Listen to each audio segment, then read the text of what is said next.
Oi, tudo bem com você? Seja muito bem-vindo! Hoje eu separei para te contar os principais benefícios do quiabo. Ele é um vegetal que acaba dividindo opiniões, né? Tem quem odeie, mas também tem quem ame. E para quem ama, ele é um vegetal que acaba sendo indispensável na rotina. E é aí que surgem algumas dúvidas, né? Será que ele pode realmente trazer algum benefício para nossa saúde? Por que seria bom eu colocar o quiabo na minha rotina? E de que forma que é melhor eu preparar ele e consumir esse vegetal? Então fica comigo nesse vídeo pra gente falar um pouquinho mais sobre isso e eu vou te convencer a colocar ele aí na sua rotina. Mas antes eu quero te convidar a se inscrever aqui no canal. Não deixe de fazer isso, eu tenho certeza que você vai gostar bastante dos vídeos que a gente tem por aqui. O quiabo ele é um vegetal um pouquinho mais compridinho, né, fino, ele geralmente tem a coloração verde e quando a gente corta ele ao meio ele vai ter realmente bastante sementinhas ali dentro. A gente tem uma outra variedade que é um pouco menos comum do quiabo, que é o quiabo vermelho. Talvez você já tenha visto ele por aí. Quando a gente coloca ele num método de cocção, né, vai esquentar realmente o quiabo, ele vai se tornar verde da mesma forma que o outro. E ele é sim um vegetal que tem uma textura um pouquinho mais pegajosa e a gente tem alguns métodos aí de cozinhar, de preparar esse vegetal para que ele perca um pouco essa característica e fique um pouquinho mais sequinho, que eu inclusive vou te ensinar ainda nesse vídeo. E antes da gente falar realmente dos benefícios, eu separei para te contar algumas características que o quiabo vai ter.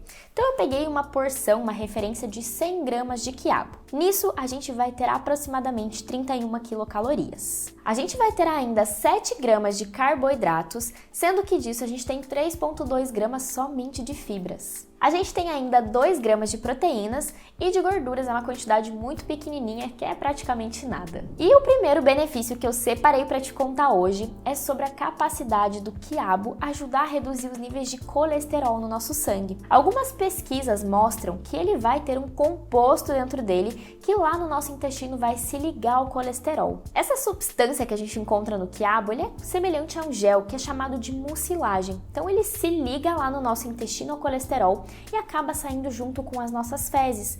Então, consequentemente, a gente não vai ter esse colesterol indo diretamente para o nosso sangue e a gente consegue reduzir os níveis, então, que vai ter desse colesterol circulante. E claro, o quiabo ele é um ótimo aliado do processo de emagrecimento.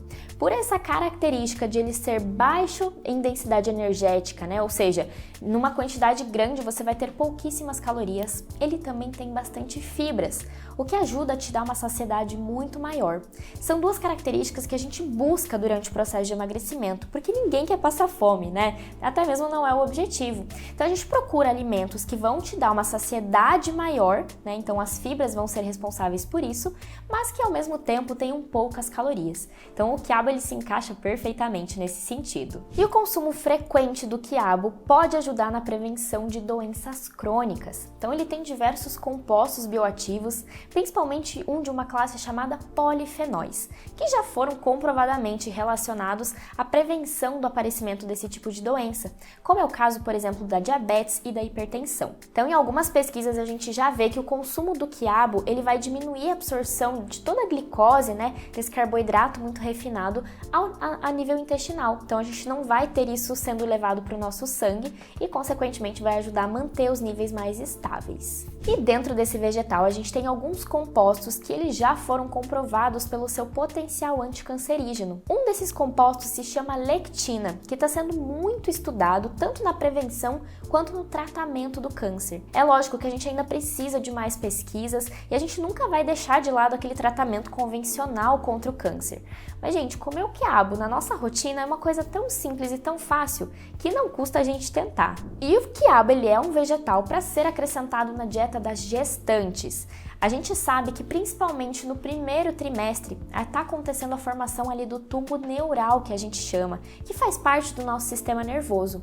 E para isso a gente precisa muito de uma vitamina chamada folato. Dentro do quiabo a gente encontra essa vitamina que é tão essencial para esse período, né, da vida da mulher, que é ali o primeiro trimestre da gestação. Então é super especial, super importante a gente acrescentar alimentos que tenham o folato para que não haja nenhum problema na formação desse tubo neural. E se você gosta do quiabo ou né, eu quero experimentar, gostei de todos esses benefícios que ele pode me trazer. É legal que você saiba que a principal época que a gente vai encontrar o quiabo no supermercado e também nos hortifrutis é entre janeiro e março, que aí você encontra com uma relativa facilidade, em todo canto você vai ver o quiabo. E se você for escolher o seu quiabo, é importante que você procure pelas vagens mais verdes mesmo, mais macias, evitar aquelas que tem algum pontinho preto, marrom, que a ponta esteja seca, que daí já não são tão indicados para consumo. E você pode armazenar o quiabo na sua geladeira até o dia que você for consumir. O ideal é que não passe de 4 dias, né? Então você foi lá no hortifruti, comprou, preparem até 4 dias e até lá você mantém esses quiabos na geladeira. E a dica de ouro que talvez você estava esperando: como que eu vou cozinhar o meu quiabo para ele não ficar gosmento, não ficar empapado? A dica é você cozinhar em fogo alto, sempre. Evite colocar muitos quiabos na panela, porque isso vai ajudar a reduzir a temperatura na hora que você colocar todos esses vegetais numa mesma panela. Então pegue ali uma frigideira com um pouquinho maior, que você consiga colocar um quiabo do lado do outro, e daí você vai virando até ele ficar bem tostadinho. Ele fica um vegetal mais al dente, mas fica super saboroso. Outra dica que pode ser muito útil para você é que quando a gente cozinha num meio ácido, como é o caso do molho de tomate, por exemplo, a tendência é que essa gosminha também seja reduzida. Tanto que é muito comum a gente preparar o frango com quiabo, né? Porque a gente acaba colocando ali tomate ou molho de tomate e, consequentemente, reduz essa sensação gosmenta que o quiabo pode trazer. E eu tenho um adendo: apesar de ser um vegetal, é super saudável que a gente consuma, a gente pode trazer ele para nossa rotina.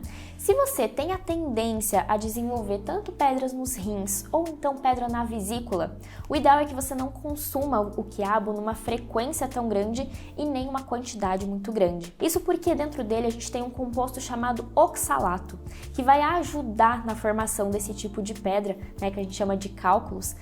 E se você já tem essa tendência, é provável que você vá desenvolver esses cálculos ao consumir uma quantidade muito grande de quiabo. Então só cuide nesse sentido, evite comer em grandes quantidades. E você é do time quiabo? Gosta de consumir? De que forma que você aí prepara na sua casa? Tem alguma outra dica que você pode me dar para reduzir essa gosminha que a gente comentou?